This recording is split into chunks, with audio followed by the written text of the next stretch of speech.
tenemos aquí a varios participantes, invitadas, invitados, conectadas. Yo les quiero pedir si quien se vaya sumando nos puede ayudar a poner en el chat para todos los participantes, para que podamos ver quién se está sumando a la sesión, desde dónde se están sumando, si tienen un rol específico, son docentes, son medios de comunicación, son organizaciones, trabajan en especial algún tema para que aquí el doctor Reimers, la doctora Mara Robles, el maestro Eric Ramírez, la maestra Maura Rubio, las maestras María René y Calista podamos ir viendo prácticamente desde dónde nos acompañan.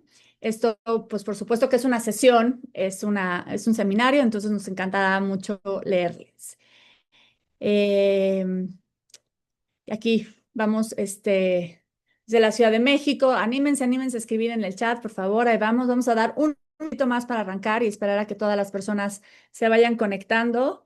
Y gracias, gracias por acompañarnos, por sumarse a este momento tan lindo para la región latinoamericana, en un momento tan especial y con la presentación de un texto que es extraordinario. Entonces voy a ir leyendo, Fernando y Mara, Eric, quiénes están.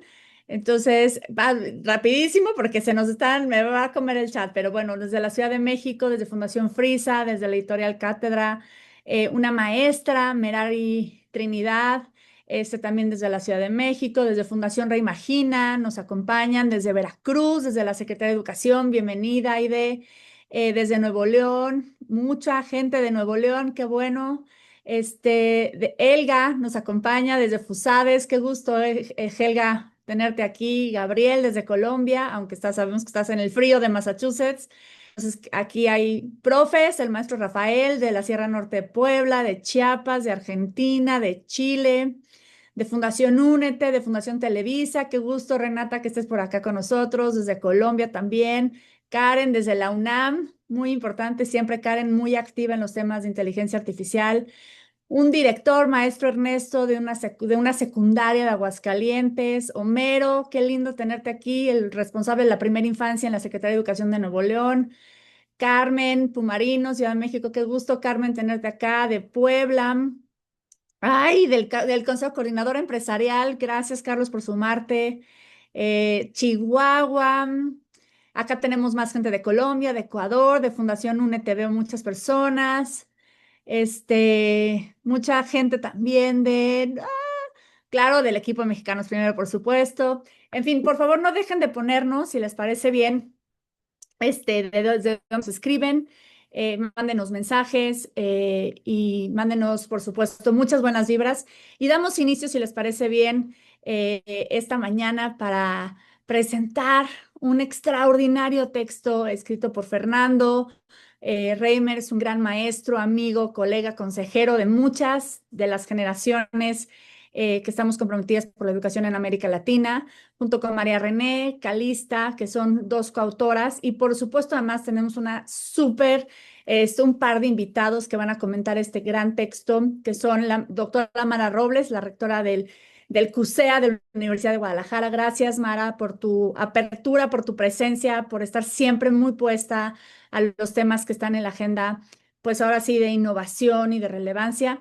Eric Ramírez, que hoy viene con una cachucha muy importante, que es la cachucha de todas las personas que estamos haciendo algo en educación en América Latina, nos reunimos, hayan o no hayan estado, eso es una cosa muy importante, en Harvard, y tenemos un grupo que se llama Harvard Alumni for Education en América Latina, así es que si se quieren sumar al grupo, etcétera, etcétera, y formar parte de muchas conversaciones. Eric hoy representa este secretariado ejecutivo de estas conversaciones que estamos teniendo en la región.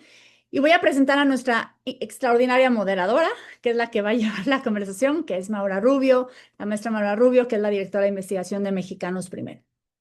Y ahora sí que, pues yo lo que quiero iniciar es con un enorme agradecimiento a Fernando, a las coautoras de este texto, sobre todo por su confianza en Mexicanos Primero.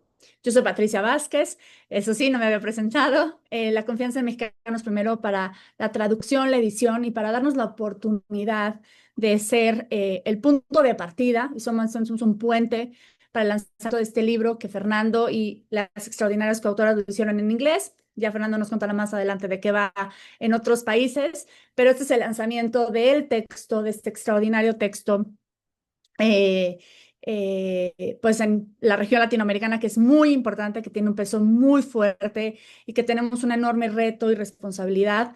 Yo nada más quiero apuntalar a recalcar que este es un libro de enorme aprendizaje, es un libro que requiere mucha reflexión, es un libro que invita a también a investigadoras e investigadores a hacerse más preguntas sobre los temas que están pendientes en esta conversación de la inteligencia artificial, que ahora todo el mundo la usa de manera cotidiana, en el radio, y todo se parece ser que es la palabra de moda, pero en realidad hay mucho más de fondo y creo que el texto que nos traen Fernando, María René y Calista hoy es una enorme provocación para las y los educadores, para quienes estamos en educación, en cualquier nivel educativo, en cualquier espacio, aula, en la dirección, en la supervisión, en una rectoría, desde diferentes lados que nos invita mucho a pensar cómo es urgente que en el sur global abracemos la inteligencia artificial como una oportunidad para reducir las inequidades que de por sí ya están muy latentes.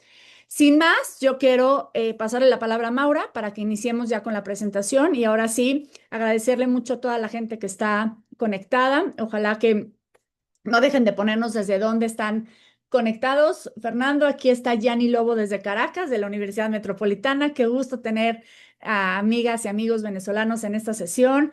Y bueno, creo que al final del día, esperamos y deseamos que sea una sesión de enorme aprendizaje. Entonces, Maura, te cedo la palabra para que empecemos con la moderación y empecemos sobre todo a escuchar la presentación del libro que nos convoca el día de hoy. Muchas gracias, Pati. Muy bienvenidas, bienvenidos todas las personas que están en línea y muy bienvenidas y bienvenidos nuestros presentadores y presentadoras esta mañana. Es un gusto para mí presentar aquí al profesor Fernando Reimers en primer lugar, que entiendo fue quien lideró el equipo que desarrolló este libro, muy conocido por muchos de nosotros. Fernando Reimers es profesor de la Fundación Ford en la Universidad de Harvard, es director de la Iniciativa Global de Innovación Educativa y miembro electo de la Academia de Educación de los Estados Unidos y también de la Academia Internacional de Educación. Fernando es un experto en el campo de la educación global. Su investigación y enseñanza su docencia se centra en comprender cómo educar a niñas, niños y jóvenes para que puedan prosperar, florecer en el siglo XXI. Ha escrito muchísimo, ha escrito más de 50 libros, escrito o editado más de 50 libros, numerosos artículos, capítulos en libros, etcétera. Em, y ahora pues nos acompaña en la presentación del libro cuyo equipo él lideró, que es el de la inteligencia artificial y la educación en el sur global. Junto con Fernando trabajaron María René Palomo, que tiene grados académicos de la Universidad de Harvard y de ciencias en París, Francia.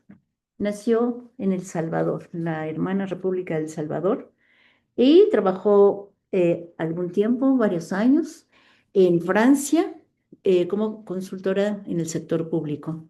Es además subdirectora del Laboratorio de Educación de América Latina y asistente docente en la Escuela de Graduados de la Universidad de Harvard, de grados en educación, desde luego, donde se enfoca, María René, en la inteligencia artificial y la educación en el sur global.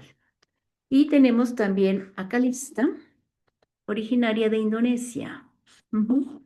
Calista, también graduada de la Escuela de Educación, de grados en Educación de la Universidad de Harvard, se especializó en políticas de educación global. Antes trabajó en el área de GovTech, en GovTech Edu, en Indonesia, y ahí apoyó al Ministerio de Educación en este ámbito. Está interesada ella en explorar cómo el uso eficaz de la tecnología puede abordar los desafíos clave en la educación. Formó parte del equipo de liderazgo que inició la conferencia inaugural sobre inteligencia artificial y Educación en Harvard. Em, si gustan con esto, cierro la presentación de las autoras, el autor, los colaboradores en este libro. Más adelante, en su momento, presentaremos a Mara Robles y a Eric Ramírez, quienes comentarán este libro recientemente publicado por Fernando y su equipo. No lo mencioné, pero hay un autor más del libro que es Sanaib Asim, es correcto, ¿no? Entonces creo que hay que mencionar a esta distinguida becaria docente de la Escuela de Graduados de Educación de la Universidad de Harvard, que en su trabajo vincula las políticas de inteligencia artificial y la educación en el desarrollo global. Y ha liderado capacitaciones en inteligencia artificial para educadores de STEM en países de ingresos bajos y medios. Y fue becaria de la oficina Oval, de la oficina Oval de la Casa Blanca, pues, por parte de la Escuela de Graduados de la Universidad de Harvard. Y asimismo ha evaluado el impacto de la inteligencia artificial en Uganda y Canadá. Y fundó la conferencia también de inteligencia artificial y educación en Harvard. Adelante, por favor, Fernando, como ustedes eh, decidan proceder. Mu- Muchas gracias, Maura. En primer lugar, quiero agradecer a Patricia y a Mexicanos Primero el haber traducido y publicado este libro en español y el haber convocado esta reunión. Y la razón por la que estoy muy complacido de que sea Mexicanos Primero, junto con la Universidad de Guadalajara, quienes publiquen este libro en español, es porque nuestra intención con este libro es democratizar el acceso al conocimiento sobre el estado de la práctica en inteligencia artificial, porque pensamos que a futuro va a ser esencial una participación amplia de diversos grupos de la sociedad en definir cómo vamos a utilizar la inteligencia artificial. Y yo creo que pues nadie mejor que una organización comprometida con empoderar a la sociedad civil con conocimiento para que la sociedad civil tenga voz en la conducción de los asuntos educativos como Mexicanos Primero, para ser, digamos, nuestros socios. Así que me da un gusto especial estar con ustedes. Em, Se te olvidó mencionar, Maura, en la presentación que Calista, que está con nosotros, además vive en México. Hizo la elección después de graduarse de irse a trabajar con ustedes allí. Así que en temas de inteligencia artificial. Bueno, Patti, no sé cómo quieres que procedamos. ¿Quieres que hagamos una presentación ahora Sí, o sí? adelante. Sí, adelante, Fernando, por Bueno, favor. pues entonces lo que vamos a hacer es, vamos a tomar entre María René y yo unos 20 minutos para sintetizar las principales ideas del libro. Obviamente no lo podemos resumir todo, nuestra esperanza es que ustedes lo lean y esa es la razón por la cual este es un libro de acceso abierto. Todo lo que tienen que hacer es descargarlo. Me imagino que van a poner en algún momento un enlace a donde puede la gente descargar este libro, Así pero es. no, lo que esperamos hacer es, digamos, estimular su apetito para que tengan ganas de leerse el libro.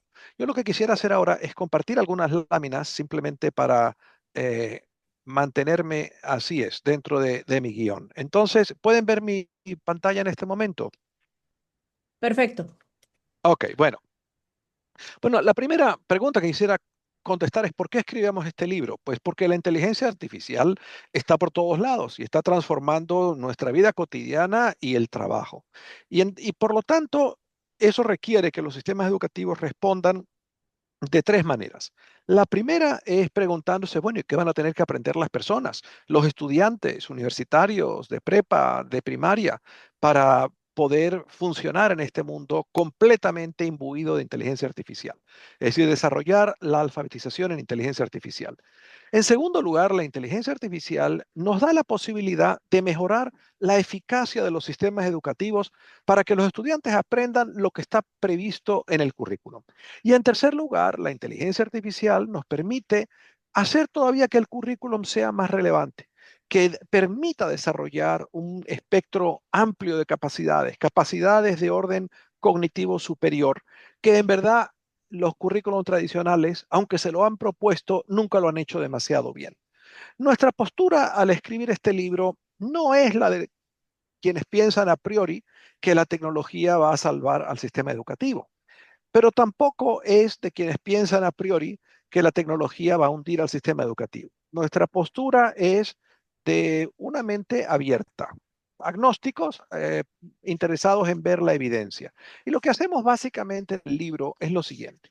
Decimos, a ver, lo que hay que contestar no es si la inteligencia artificial nos permite hacer algunas cosas interesantes. Cualquier innovación, digamos, bien implementada, pues puede lograr algunas cosas interesantes. Lo que hay que contestar es si la inteligencia artificial nos permite contestar las grandes preguntas de los sistemas educativos en el sur global. Y, y- y las dos preguntas son distintas.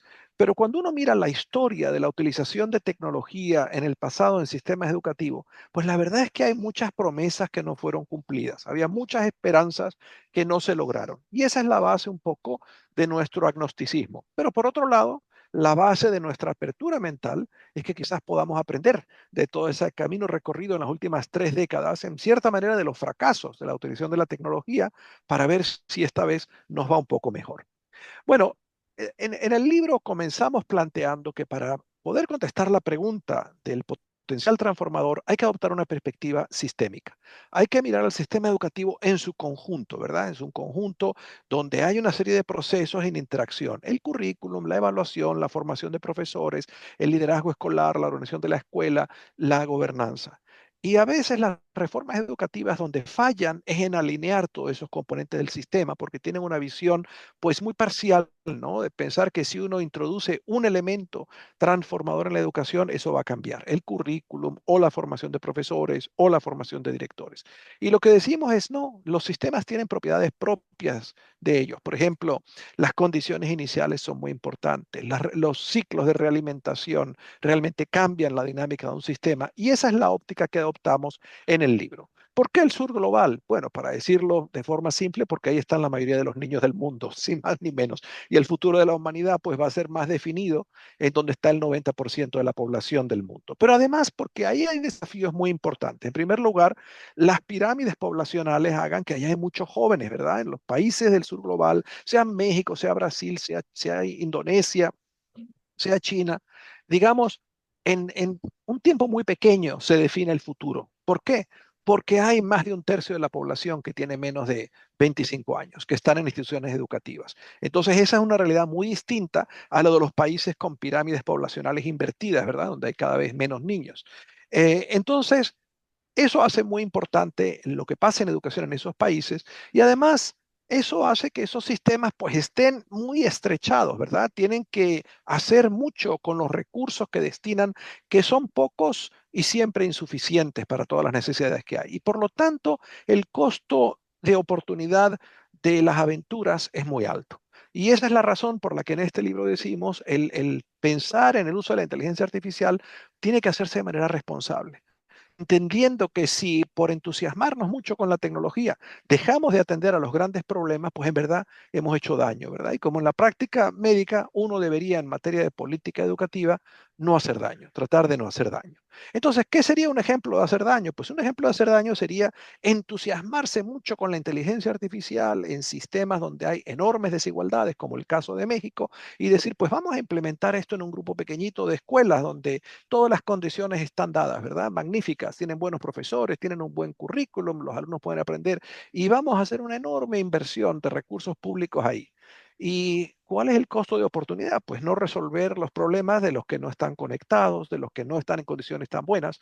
Y eso es parte de lo que trata de hacer el balance, traer una perspectiva de equidad, digamos, de justicia, sobre todo en lo que hace al uso de recursos públicos, al preguntarse qué significaría ser responsable.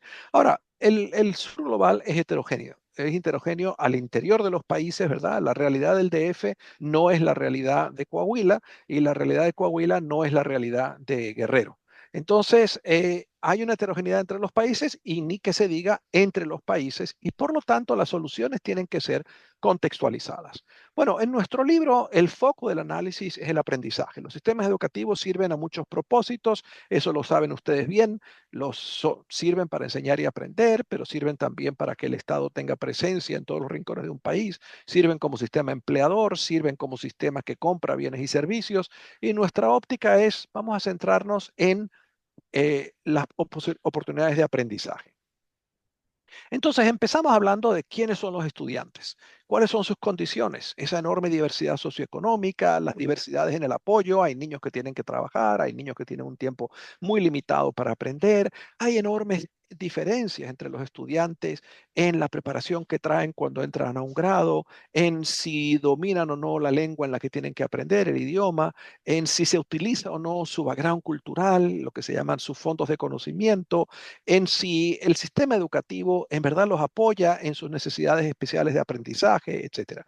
Y el resultado de todo ello es que cuando uno en estos sistemas educativos que han tenido éxito finalmente en matricular a todos los niños, les da a todos el mismo tratamiento, pues eso no se traduce en la misma oportunidad, porque los estudiantes son distintos. Y entonces de ahí sale esta necesidad de personalizar, de cómo personalizar un poco más. Y ahí hay una de las áreas de oportunidades de la inteligencia artificial.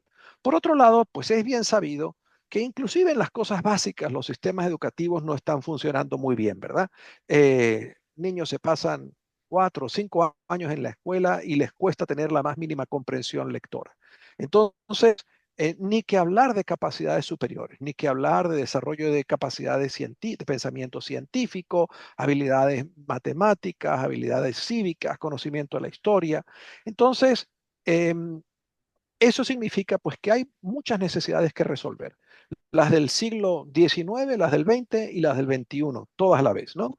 Em, entonces, ¿de qué manera podría ayudar lo que hacemos en el libro, que está estructurado básicamente mirando cada uno de los componentes de un sistema educativo? Mirando el currículum, la evaluación, la formación de profesores, la organización de la escuela, el liderazgo escolar y la gobernanza. Lo que hacemos en cada uno de esos capítulos es decir, ¿cuáles son los grandes problemas? En segundo lugar, ¿cuál es el potencial de la inteligencia artificial, el potencial de resolver estos problemas? En tercer lugar, ¿qué ejemplos hay de que este potencial esté siendo actualizado? ¿Qué ejemplos hay de uso? Y en cuarto lugar decimos, ¿y qué dice la evidencia? ¿Cuáles son los resultados de evaluación sistemática de esos ejemplos? Y finalmente decimos, ¿y cuáles son las preguntas que emergen de este análisis? Las preguntas y las implicaciones para quien toman decisiones, para los profesores, para los investigadores, para diferentes grupos, incluidas pues, preguntas éticas que aparecen, que permean todo este libro de principio al fin, ¿verdad? Entonces, en relación al currículum, ¿qué podría hacer la inteligencia artificial? Pues en primer lugar, personalizar, ¿verdad? Personalizar no solamente en la velocidad con la que los estudiantes aprenden, sino en las trayectorias que siguen para aprender. Podría apoyar a estudiantes que son diferentes. Podría, por ejemplo, traducir materiales, podría dar más herramientas de accesibilidad. De particular interés son ejemplos que citamos en el libro de usos de inteligencia artificial en contextos de poca conectividad, en contextos rurales en Brasil, en donde los alumnos no tienen acceso a Internet ni a recursos y los profesores tienen apenas acceso esporádico a conectividad. Inclusive en esos contextos es posible utilizando inteligencia artificial en lo que se llama inteligencia artificial desconectada, donde el profesor utiliza un móvil para hacer una fotografía de los trabajos de los alumnos. Cuando tiene conectividad, monta esto en una plataforma, una rúbrica precodificada por el profesor, evalúa el trabajo del alumno y le da feedback al profesor diciendo dónde puedes reforzar los aprendizajes niño por niño, ¿verdad? Un buen ejemplo de cómo utilizar la inteligencia artificial como una forma de cointeligencia para aumentar las capacidades pedagógicas de los profesores. Bueno, hay una serie de desafíos con el currículum, ¿verdad? Muy cargado, demasiado ambicioso, en muchos sitios, pues es básicamente cubrir el currículum, es una especie de prurito de cubrir contenidos sin preocuparse en que los estudiantes realmente dominan lo que están aprendiendo, ¿verdad? Y en muchos casos hay poca integración vertical, digamos, entre los diferentes grados, horizontal entre las asignaturas. ¿Y cuáles son las consecuencias? Pues que es un currículum que los profesores no comprenden y no lo pueden enseñar. Ustedes tienen buena experiencia con eso, con el reciente currículum en México. Muchos maestros se sienten bastante desorientados con ese currículum. Y la consecuencia de eso es que hay poca alineación entre el currículum, la enseñanza, la pedagogía y la evaluación. Bueno, ¿qué puede hacer la alfabetización en esa materia en relación a apoyar el currículum? Puede hacer varias cosas. En primer lugar, alfabetizar a los estudiantes a entender cómo funciona, qué es la inteligencia artificial, cómo funciona, cómo se desarrolla, darles experiencias de utilizarla, ayudarles a comprender a los estudiantes los impactos de la inteligencia artificial en el mundo en el que viven y los dilemas éticos que plantea. Y hay una serie de ejemplos que discutimos en el libro, por ejemplo, de marcos de referencia, de qué debe ser el contenido de IA en varios países. ¿Cuáles son buenas prácticas según vemos? Pues los casos en donde la IA no es una asignatura nueva, sino que está integrada, ¿verdad?, en las diferentes asignaturas. Y sobre todo, la introducción de estas nuevas objetivos de enseñanza acompañadas de buenas oportunidades de formación para los profesores. Em, Otra cosa que puede hacer la inteligencia artificial, obviamente, es ayudar a diseñar o contextualizar un currículum y apoyar a los profesores en entregar. Es decir, la inteligencia artificial puede ser un socio en el diseño curricular. Y puede ayudar a reducir la sobrecarga y alinear mejor los contenidos, por ejemplo, generando ejemplos locales, ¿no? Hay varios usos de herramientas locales que ayudan a la planificación de las clases, a la redacción de textos. Y hay una serie de ejemplos, incluido en Latinoamérica, de plataformas adaptativas en donde no solamente la IA ayuda a entregar el currículum, sino además recoge información sobre aprendizaje, lo que crea uno de estos ciclos de feedback, de retroalimentación que permiten mejorar el currículum, como el ejemplo que les daba hace poco del profesor que hace la fotografía. Bueno, para pasar a la evidencia, lo que es propiamente la evaluación. Pues de momento es prometedora, pero es muy temprano. Hay mucha menos evaluación que casos de uso y tampoco hay tantos casos de uso. Hay algunos hallazgos que son positivos en contextos particulares. Por ejemplo, que los sistemas adaptativos y de tutoría pueden mejorar los resultados en matemáticas, que las herramientas de AI le pueden ahorrar tiempo a las profesoras y mejorar la calidad. Hay algunas pruebas, evaluaciones que muestran que un programa corto, tutorías en Nigeria, por ejemplo, tienen un impacto desmedido, grande. Pero hay muchos vacíos todavía. Hay sesgos en los usos en contextos de más recursos. Mucha de la evaluación está en educación secundaria y superior y hay evidencia muy limitada de haber llevado a escala estas innovaciones. Y de momento, muy poca evidencia sobre utilización de inteligencia artificial para desarrollar estas competencias cognitivas de orden superior. Hay una serie de preguntas éticas en las que no me voy a detener en este momento. En el libro hablamos de la importancia de distinguir, como decía, entre innovar y transformar, ¿verdad? Y innovar, pues es introducir una pequeña innovación, transformar es cambiar el sistema y para decir la verdad, en lo que hace a currículum no hemos encontrado todavía ninguna evidencia de transformación. En relación al desarrollo profesional, obviamente el currículum no se enseña a sí mismo, los profesores son el centro, digamos, son los que llevan el currículum a la práctica, y hay cosas que podría hacer la inteligencia artificial para apoyar la formación profesional, ¿verdad? Hay un montón de investigación sobre cuáles son las características del buen desarrollo profesional que debería ser utilizado para formar a los profesores en utilizar inteligencia artificial. Pero como sabemos bien, hay muchas cosas, digamos, mucho de este conocimiento sobre qué funciona en verdad no se utiliza, no se despliega. ¿Cuáles son esos principios de la buena formación profesional? Bueno, que tiene que estar, no son cursitos cortos, tiene que estar integrado en la práctica, extenderse durante un periodo largo, no solamente trabajar con profesores aislados, sino con equipos de profesores, que tiene que estar alineado con el currículum, que tiene que formar comunidades de aprendizaje, en fin. Y introducir a la inteligencia artificial en relación de este tema, pues tiene sentido si uno apoya estos principios. Entonces, los ejemplos que encontramos varios ejemplos de inteligencia artificial que ayudan a desarrollar las capacidades de los profesores, a desarrollar planes de clase, evaluaciones, actividades diferenciadas. Encontramos ejemplos de la inteligencia artificial funcionando como un coach para profesores. em, y luego obviamente, la IA podría hacer todavía mucho más, ayudando, por ejemplo, a desarrollar materiales de enseñanza, que respondan a la heterogeneidad de los alumnos, permitir a los profesores, involucrar a los profesores en diálogos socráticos que les hagan pensar y aprender más en profundidad, recibir feedback sobre lo que están haciendo, etcétera. Em, ¿Qué haría falta? ¿En qué haría falta formar a los profesores? Bueno, tendrían que desarrollar ellos mismos alfabetización en IA y tendrían que ver cómo utilizar AI para aumentar la efectividad y la relevancia de los sistemas. Hay una serie de riesgos que discutimos en el libro, en el que no me voy a detener, y con esto le paso ahora la palabra a María René para que continúe resumiendo nuestro trabajo. Estás en silencio, María René. Listo.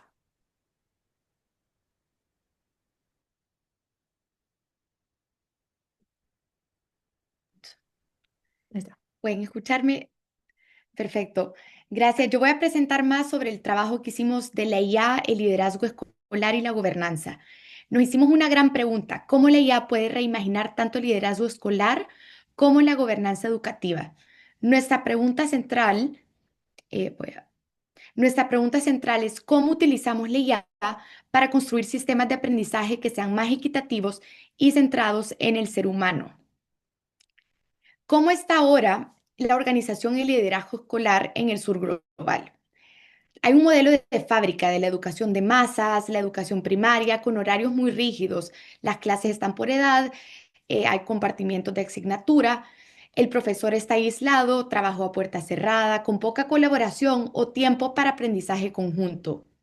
Las escuelas son vistas como unidades de implementación de mandatos centrales, no como organizaciones de aprendizaje profesional.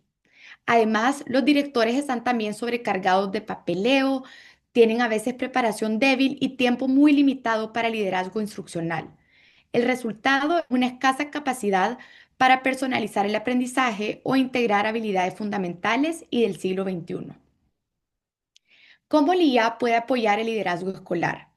Primero, puede automatizar la administración rutinaria, los informes, por ejemplo, liberando tiempo para la pedagogía y la comunidad. También puede hacer analítica predictiva, es decir, hacer visibles patrones como la asistencia, la brecha de aprendizajes, cuáles son los estudiantes en riesgo. También las plataformas pueden conectar a las escuelas y los profesores para compartirse datos y codiseñar el aprendizaje profesional y así resolver problemas juntos. La IA puede también hacer encuestas, tener chatbots, análisis de sentimientos que permiten un liderazgo más participativo, que genera confianza con los profesores, los estudiantes y también los padres de familia. La IA tiene que amplificar el juicio humano y el liderazgo distribuido, no tiene que reemplazarlo, especialmente en entornos con recursos limitados. ¿Por qué importa tanto la gobernanza? Porque los líderes escolares operan dentro de estructuras de gobernanzas que establecen políticas, presupuestos, sistemas de datos e incentivos. Pero una gobernanza débil, con una rendición de cuentas muy poco clara, con datos deficientes, limita incluso hasta los mejores directores y los mejores profesores. La IA a nivel escolar, pero también de sistema, tiene que estar alineada con datos compartidos, objetivos coherentes y herramientas que se refuercen mutuamente. Hay que ver a las escuelas como organizaciones de aprendizaje que vinculan el microliderazgo con la macrogobernanza. ¿Qué es la gobernanza educativa y por qué es tan difícil? Ya lo expliqué brevemente, pero la gobernanza son estas estructuras, reglas y procesos para decidir prioridades, asignar recursos y monitorar los resultados. Involucra múltiples niveles y actores: los ministerios, las regiones, los distritos, las escuelas, las comunidades. Son sistemas muy complejos, con múltiples objetivos, largos retrasos, ciclos políticos que incluyen también el mercado laboral y los cambios culturales. Hay grandes brechas entre la política y la práctica, especialmente en el sur global. Y las buenas políticas, desgraciadamente, suelen estancarse en su implementación. Vemos 4 desafíos fundamentales de la gobernanza educativa. El primer desafío es la rendición de cuentas. No está muy claro quién es responsable de qué en las decisiones, el gasto y el aprendizaje. Hay una tendencia hacia la rendición de cuentas que se basa únicamente en el cumplimiento. También las capacidades analíticas, operativas y políticas son limitadas para interpretar datos, para implementar reformas y utilizar bien la autonomía. También los datos, que son la comida de la IA, son incompletos, de baja calidad o fragmentados, lo que hace que se integren difícilmente. Y hay grandes presupuestos, pero los gastos están desalineados con el personal, los materiales y la infraestructura, y eso no ayuda a maximizar el aprendizaje. ¿Cómo entonces la IA puede mejorar la gobernanza educativa? Primero, puede reducir las barreras de entrada con el procesamiento del lenguaje natural. Por ejemplo, los responsables políticos pueden hacerle preguntas muy complejas, pero en el lenguaje cotidiano que todos usamos. Ya no tienen que dominar herramientas especializadas. La IA también permite un análisis avanzado y previsión a través de lo que se llama el machine learning. Permite integrar conjuntos de datos diversos, detectar patrones, pronosticar necesidades en profesores, en presupuestos, en habilidades a múltiples niveles del sistema. También la IA permite ir más rápido en todo. La automatización permite el monitoreo en tiempo real y hace que los ciclos de retroalimentación puedan ser más rápidos, llevando los datos de campos hasta las políticas.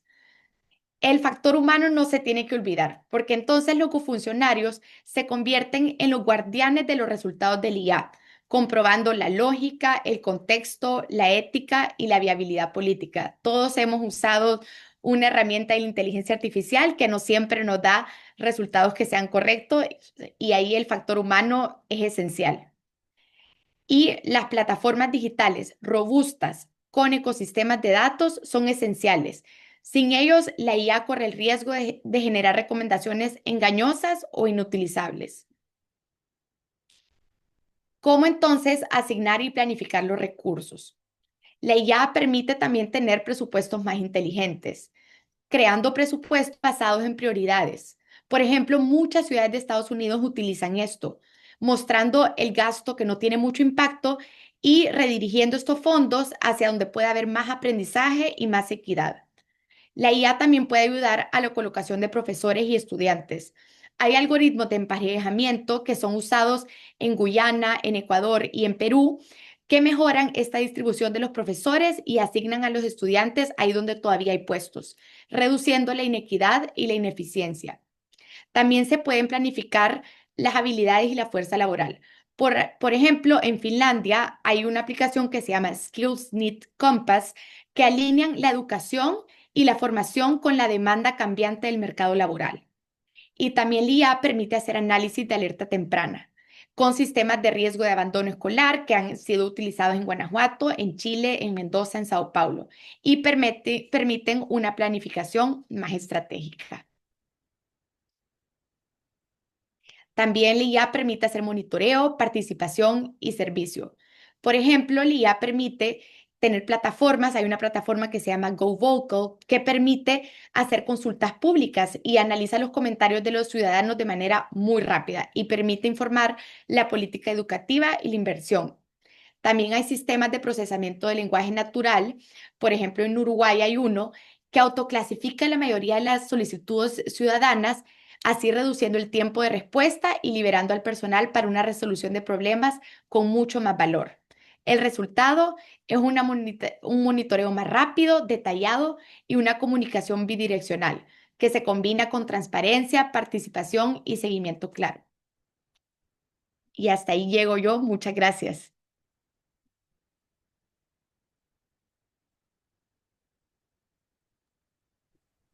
Muchas gracias. Seguimos, no, ¿verdad? Ya con esto cerramos la participación del equipo que escribió este magnífico libro. Y entonces pasamos a los comentarios de Eric Ramírez y Mara Robles, o debo decir de Mara Robles y Eric Ramírez. Primero vamos con Mara Robles. Mara Robles es una destacada académica, política y economista mexicana con una gran trayectoria en la gestión educativa y en la vida como funcionaria pública, ¿m? Y como integrante o representante popular. Es doctora en cooperación e intervención social por la Universidad de Oviedo, España, maestra en políticas públicas comparadas por la Facultad Latinoamericana de Ciencias Sociales, la Flaxo, México, y también cursó estudios de maestría en ciencias políticas en la UNAM, también es especialista en planeación de la educación superior por la Universidad de Guadalajara y licenciada en economía por la misma universidad.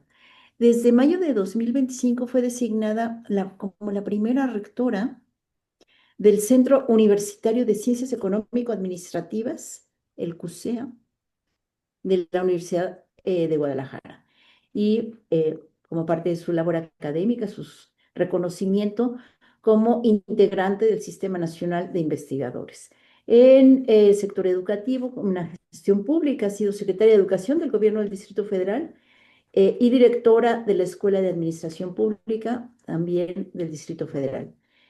Fue diputada local, por otro lado, en el Congreso de Jalisco y es autora de distintos artículos y libros, entre los que se destaca su obra reciente, Defender lo que se ama, mi paso por el Congreso de Jalisco. Ha recibido reconocimientos como es el Premio Universitario de Derechos Humanos de la Universidad de Guadalajara y la presea Simone de Beauvoir, conocida también por el Gremio de Trabajadores Académicos de la misma universidad. Y la medalla Omecíhuatl del Instituto Nacional de las Mujeres en la Ciudad de México. Mara, mucho gusto, muy bienvenida. Adelante, por favor, con tu comentario. Muchísimas gracias. Bueno, en primer lugar, saludos a todas y a todos, especialmente a mi queridísima Patricia Vázquez de Mexicanos Primero y a los autores del libro, a ti también, querida Maura, a todo mundo. Muchas gracias por esta invitación. Me da una enorme alegría participar porque llega en un momento particularmente delicado para la educación.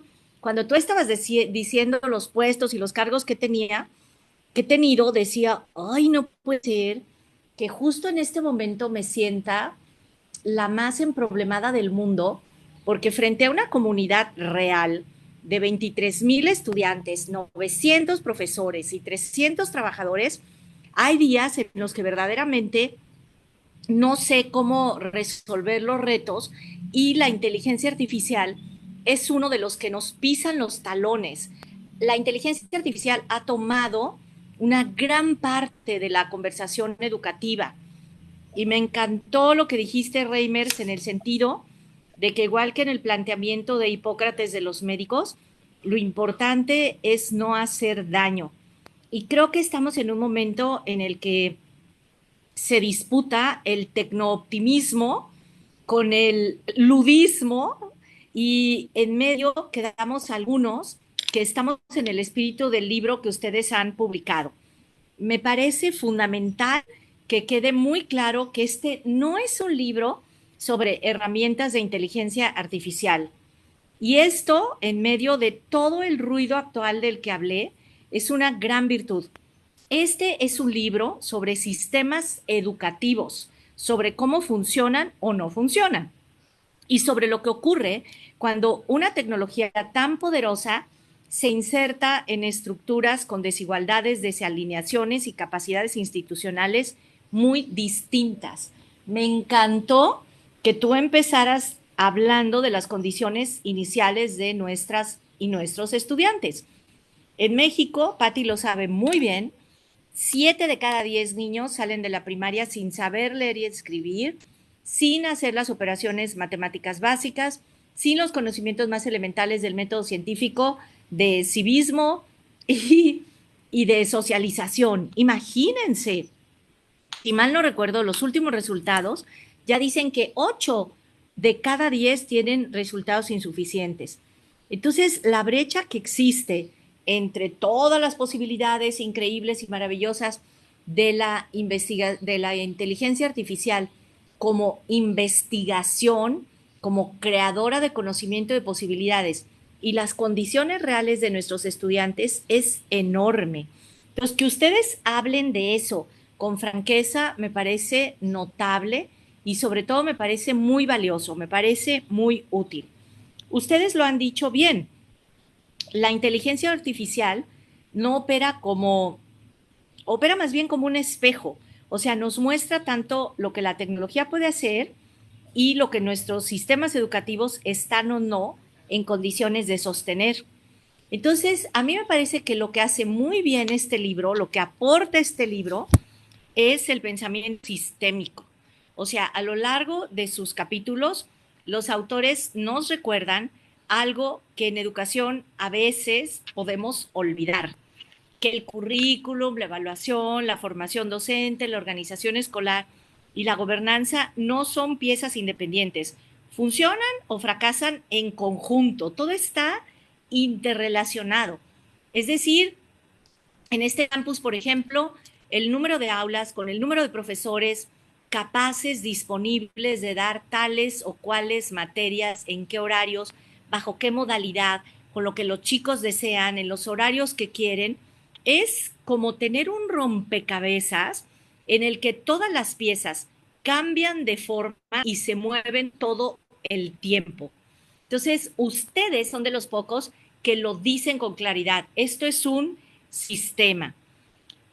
Como ustedes han dicho, a veces nuestros currículos van por lado, las evaluaciones miden otra cosa, las políticas públicas muchas veces no dialogan entre sí. Entonces, la inteligencia artificial no va a corregir esas desalineaciones, sino al revés, las va a hacer más visibles. Una segunda cosa que yo considero que es un gran aporte de este libro es su tono sobrio. Aquí no hay promesas grandilocuentes.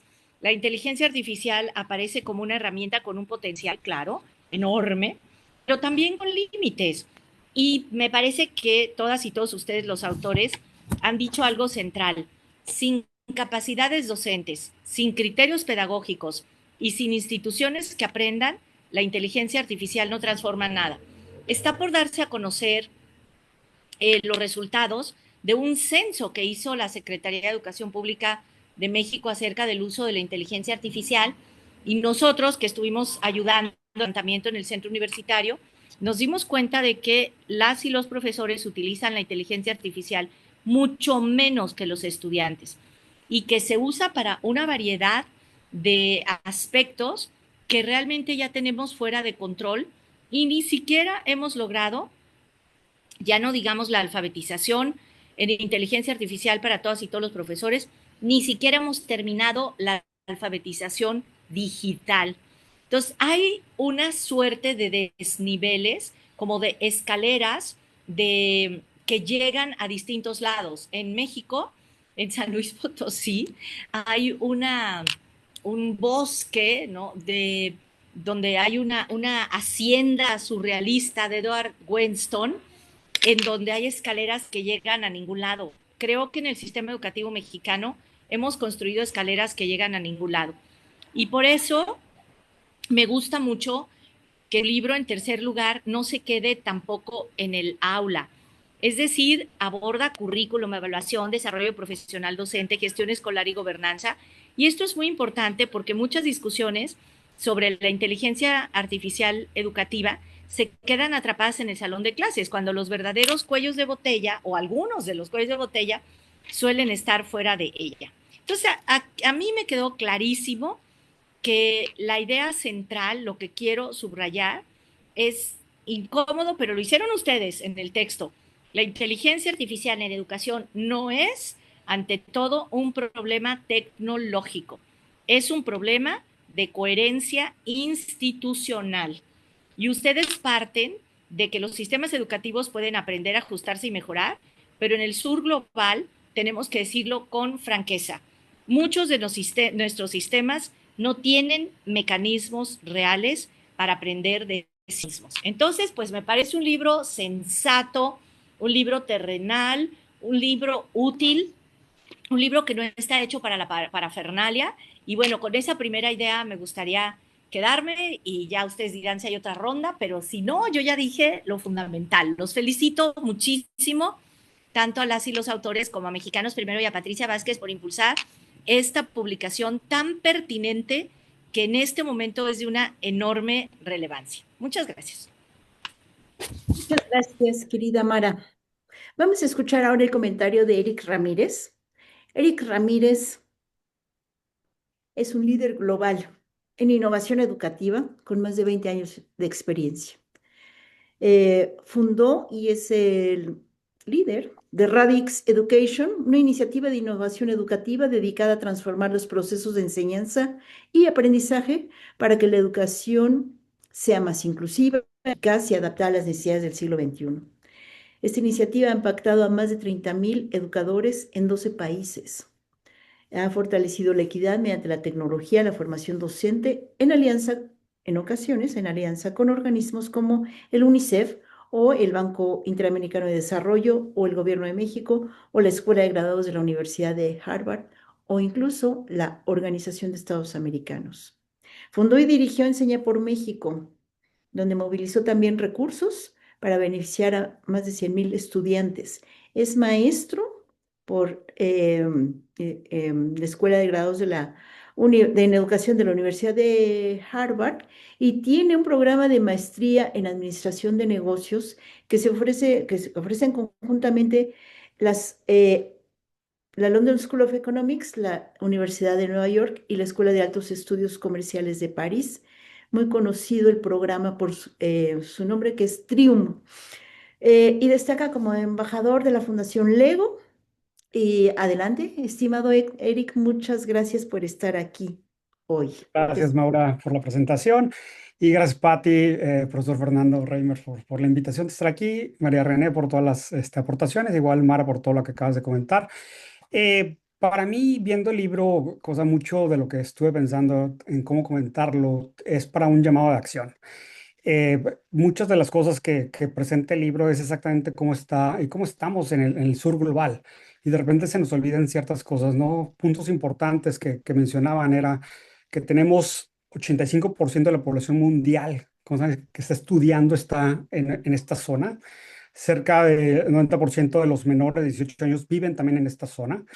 Esto significa que también el 70% y los resultados académicos Comar no son solamente de México, sino son a nivel del sur global. O sea, estamos realmente con un 70% que no puede lograr cosas, las competencias básicas. Entonces, estos son como que las bases como para comenzar a pensar en cómo la inteligencia artificial realmente puede ayudarnos o no a mejorar el sistema educativo. También algo que me gustó mucho del libro, ¿no? Es que decía, hace posiblemente unos 16 años, 20 años, cuando fue Habilidades Digitales para Todos en México, que fue meter computadoras en todos los salones de clases, es meter una computadora por cada niño. Cometimos errores muy graves y gastamos muchísimo dinero en muchas cosas que de repente no fueron efectivas, ¿no? Entonces, tenemos en este momento la oportunidad de diseñar políticas, diseñar intervenciones que realmente cambien por completo el sistema. Algo que comenta mucho el libro es que no pienses únicamente en cómo mejorar alguna parte, sino que lo veas como de forma sistémica para ver todos sus componentes y cómo los podemos mejorar. Con todo esto, el llamado a la acción es pensar los diferentes pilotos que se presentan dentro del libro, los diferentes ejemplos que se presentan y que comentó María René, quiso mencionar alguno de ellos. ¿Cómo hacemos que estos pilotos realmente de repente se puedan meter o diseñar como políticas públicas, como inversiones, para que realmente se puedan hacer a nivel escala? Lo que está funcionando, cómo podemos checar que realmente se pueda llevar a escala, que es algo complicado. También, cómo podemos pensar que de repente, y lo que comenta mucho el libro, y lo comentan en muchas ocasiones dentro del libro, que también cómo podemos hacer que la inteligencia artificial beneficie a los peores atendidos, a los que más lo necesitan. Ponen muchos ejemplos del profesor Fernando Reimers acerca de cómo se puede utilizar la inteligencia artificial sin la conectividad, de repente sin electricidad, pero mediante una facilitación del docente, ¿no? Entonces, ¿cómo podemos hacer para impactar realmente a los que más lo necesitan, para los que están excluidos en cierta forma del sistema? También, ¿qué modelos han funcionado para formar a los docentes? Muchas veces nos preguntamos, vemos diferentes cosas que están funcionando, pero de repente podríamos crear redes en Latinoamérica para compartir mejores experiencias, para realmente ayudar a todos los docentes a nivelarse, a utilizar estos esquemas o utilizar esta mecánica de inteligencia artificial. Se habla mucho dentro del libro de no solamente el utilizar o el aprender inteligencia artificial, sino integrarlo en todo el proceso de todo lo que estás haciendo como docente o como director o como burócrata dentro del sistema educativo. También esta mecánica de la evaluación y el currículum, no solamente digitalizar cosas, no solamente promover esta mecánica de memorizar, sino también ver esta mecánica de cómo utilizar y descubrir lo que necesita cada estudiante, cómo hacer mecánicas de personalización a través de la evaluación. Y finalmente, lo que creo que también lo que me llama mucho la atención tiene que ver con la gobernanza y la regulación. Cómo pensamos también cuando diseñamos una estructura de inteligencia artificial dentro de un sistema educativo, qué pasa con los datos, qué pasa con el individuo, con los docentes, qué pasa con toda la información que se genera y cómo se utiliza y cómo permitimos en cierta forma también que todo el mundo crezca con este tipo de información, pero de una forma muy, muy pensada y muy cuidada, con mucha ética, privacidad y transparencia y participación. Por el tiempo me detengo ahí para permitir preguntas de los que están participando. Y adelante, Pati, si queremos ver preguntas que estén ahí en el chat. Sí, gracias, Mau. Adelante, adelante, si quieres. Ahorita yo estoy aquí. Gracias, gracias. Tenemos algunos comentarios, ¿no? Aquí en el chat, Rafael San Pedro nos comenta que la escuela 5 de mayo de 1862, afectada por las lluvias en octubre pasado, pues está trabajando actualmente a distancia y la IA les ha permitido que sus estudiantes continúen aprendiendo matemáticas de manera interactiva a través de apps contextualizadas, ¿no? Nos comenta Homero Trujillo, algo muy valioso del libro es cómo los pilotos muestran que la IA puede escalarse como política pública si se diseña con enfoque sistémico. Veo un gran potencial para contextos rurales y poblaciones excluidas. Uso de IA con baja conectividad, apoyo a docentes en modalidades no escolarizadas y dispersas, automatizando tareas administrativas, ofreciendo acompañamiento pedagógico asincrónico, retroalimentación formativa, lo que abre una vía para reducir brechas y fortalecer la formación pues de niñas, niños y adolescentes en estos territorios, ¿no? Y agradece además la presentación y el acompañamiento, ¿no? Eh, um, entonces, están apareciendo numerosos comentarios. Alguien pregunta, ¿qué pasa cuando no hay internet? Entonces, la verdad es que yo quisiera decir, el libro es prolijo en casos, en ejemplos, en posibilidades, en realidades y en desafíos. Entonces, después de escuchar los comentarios de Eric y de Mara, a quienes les agradecemos, no sé si Fernando, María René, invitaría también a Calista, quizá ya habla algo de español, a tener algún comentario. Ujú. ¿Por qué no empezamos con Calista? Buenísimo. Adelante, Calista. Buenos días. Buenos días. Lo siento mucho porque mi español es no bueno, pero it's a great opportunity to share a book with you. I was able to present it at the IFE conference in Monterrey a few weeks ago, so I wonder if some of you were there. And I think having a Spanish translation really broadens access to the insights that we have, and AI is even more important in a place like Mexico. So I'm really excited to hear your feedback about it and stay connected. This is a first discussion of many, I hope, on this topic. Para quienes no pudieron comprender, está muy contenta de estar con nosotros y tuvo ocasión de presentar el libro en la conferencia sobre el futuro de la educación en el TEC de Monterrey hace 2 semanas y está muy contenta de que el libro esté disponible en castellano para que puedan utilizarlo personas que prefieren leer en ese idioma. Gracias, Fernando. ¿Algún comentario de María René, de Fernando mismo? María René. Sí, gracias. A mí me gustaría responder a la pregunta de Mónica sobre en caso de falta de internet, ¿qué se hace? En el libro citamos el ejemplo de AI Unplugged, quiere decir inteligencia artificial sin el uso de internet. Entonces ya hay casos de inteligencia artificial sin internet, entonces les invitamos a ir a ver ese ejemplo. También hay muchas aplicaciones que se están desarrollando con WhatsApp porque se sabe que en Latinoamérica, por ejemplo, muchos de los profesores sí tienen acceso a WhatsApp, entonces cómo utilizar la inteligencia artificial con WhatsApp es también un caso que se está utilizando mucho.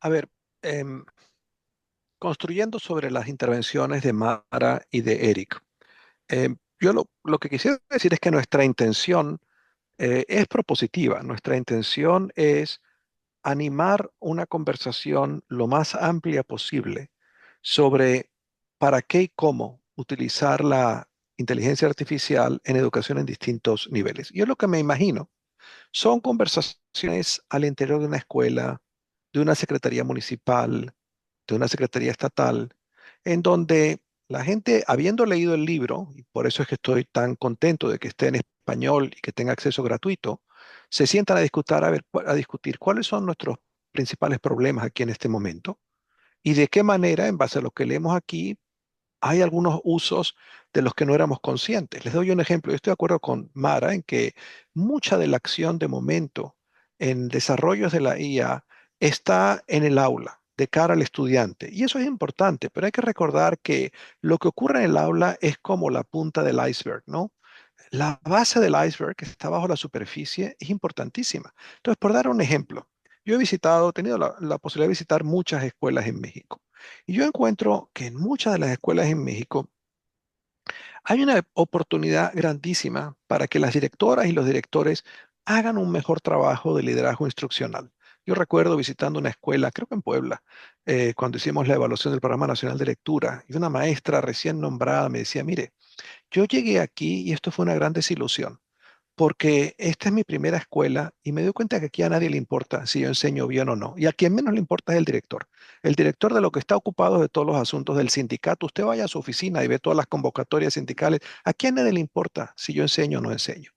Entonces, yo creo que ahí hay un tema muy importante. Si uno agarrara eso, digamos, como el centro, es decir, ¿cómo podría uno cambiar las condiciones para que la directora o el director ejerciera un poquito mejor su trabajo de líder instruccional? Y una de las cosas que podría hacer es simplificarle la vida. Y resulta que la inteligencia artificial le puede simplificar la vida en todo lo que es consumir comunicaciones y emitir comunicaciones, que lleva tiempo, memorándum, ¿verdad?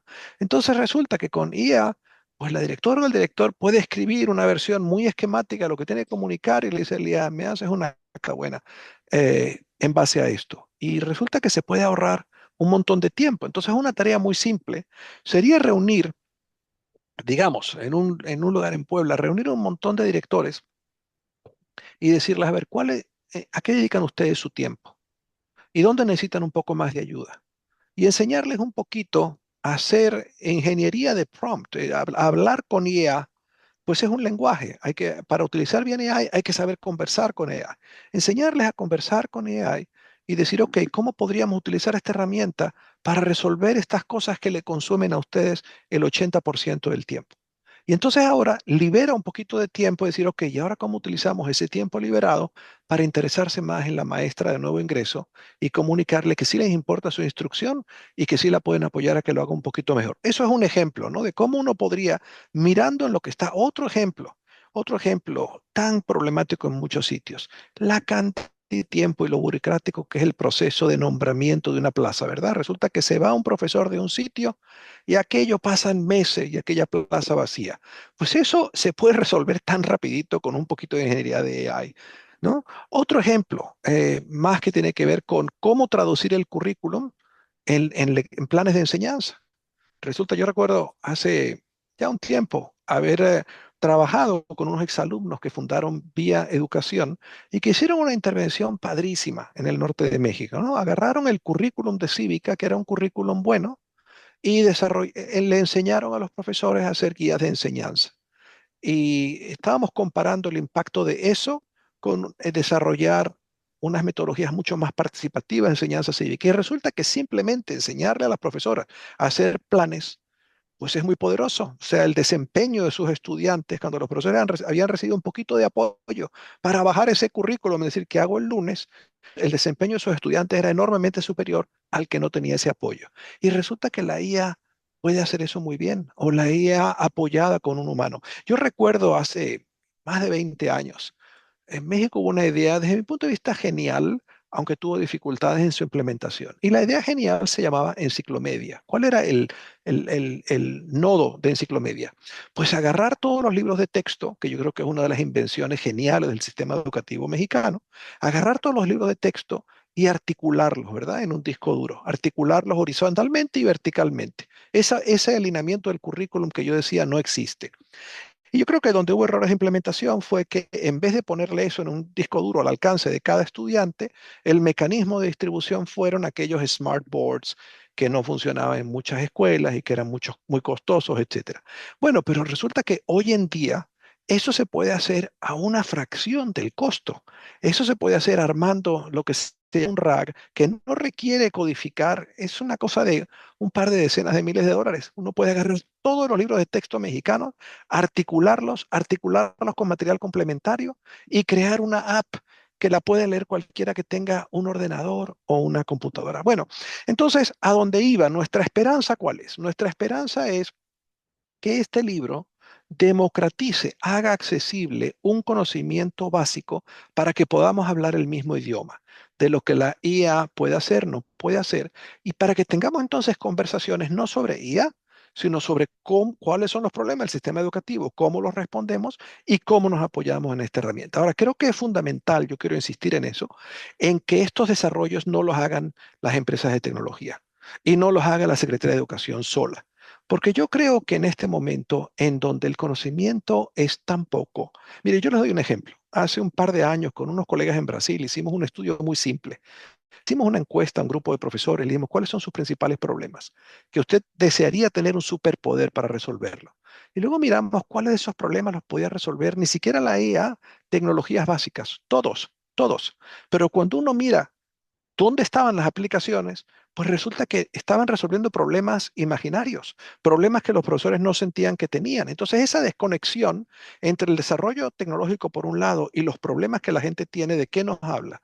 De la necesidad de codiseño, de la necesidad de que tienen que tener voz los profesores, los estudiantes, la gente que hace la educación cada día.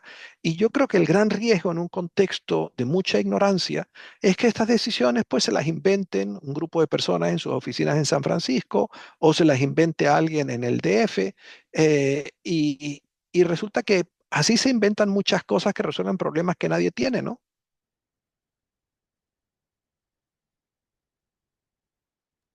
Muchas gracias, estimado Fernando. Pues, y muchas gracias a Calista. Vamos a ir cerrando este evento. Ha sido un gusto, la verdad, poder participar eh, en la integración de esta versión en español, de este libro. El libro, ya se mencionó, es un libro vasto, es un libro de un gran scope que abarca muchas cosas sistémicamente y pertinentemente, además diría yo. Muchísimas gracias, muchas felicidades a Fernando, a Calista, a María René y a Zainab también por este trabajo. Es un trabajo increíble, es un trabajo destacado y sobre todo, diría yo, es un trabajo, invita a la reflexión, sí, pero en su invitación a la reflexión resulta, a mi manera de ver, muy esperanzador respecto de las posibilidades de la inteligencia artificial en la educación en nuestros países del sur global. Muchísimas gracias, Mara, muchas gracias, Eric. Y muchas gracias a Patti y gracias a todas las personas que nos acompañaron. La información de descarga de la versión en español del libro está aquí proyectándose y también pusimos una liga de descarga en el chat de esta sesión. Vamos a dejar esa liga de descarga y esta proyección unos minutos. Muchísimas gracias y que tengan un excelente día. Muchas gracias, Mau. Gracias, Fernando, María René, Calista, Mara, Eric, a todos los que se conectaron y a las muchas, muchas personas que pusieron sus mensajes. Gracias, bonito día. Es el inicio, Fernando, de un viaje de mucho aprendizaje. Tenemos mucha responsabilidad sobre esta provocación académica que nos ponen en la mesa y creo que así va a ser. Entonces, bueno, aquí seguimos. Gracias por todo. Dejaremos unos minutos la pantalla puesta. Están dos ligas directo a la descarga del libro de Fernando desde su cuenta de ResearchGate y también desde nosotros de Mexicanos Primero, siempre libre, dispuesto para cualquier retroalimentación y comentarios. Así es que gracias, Fernando, María René y Calista sobre todo, y gracias, Maura, por ayudarnos a moderar esto. Muchas gracias a todos. Ha sido un gusto. Saludos. Gracias. Adiós. Adiós. Gracias. Hasta luego. Adiós. Adiós.